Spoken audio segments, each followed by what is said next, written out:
মীর মাহফুজুর রহমান মুগ্ধের ব্যবহৃত সে ব্যক্তি। জুলাই আন্দোলনে পানি লাগবে ভাই পানি, যে কথাটি সবার হৃদয় কেড়ে নিয়েছিল। আমরা বর্তমানে রয়েছে ঢাকা বিশ্ববিদ্যালয়ের জুলাই শহীদ স্মৃতি সংগ্রহশালায়। আজকে এটির উদ্বোধন হলো এবং এখানে প্রধান অতিথি হিসেবে উপস্থিত ছিলেন অন্তর্বর্তীকালীন সরকারের মাননীয় শিক্ষা উপদেষ্টা। এবং এখানে সেই সকল জুলাই আন্দোলনের নানান আলোচিত যে সকল ছবি এবং শহীদ এবং আহতদের বিভিন্ন স্মৃতি এখানে সংগ্রহ করে রাখা হয়েছে।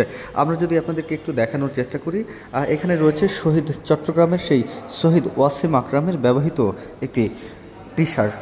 এছাড়াও যদি আরেকটু এখানে দেখানোর চেষ্টা করি, নাফিস শাফিনুল ইসলাম, ছাত্র ইসলামিক স্টাডিজ বিভাগ, ঢাকা বিশ্ববিদ্যালয়, 15 জুলাই 2024 আন্দোলনের সময় আহত হন এবং তারা যে ব্যবহৃত যে ভাঙা চশমাটি সেটিও এখানে স্থান পেয়েছে।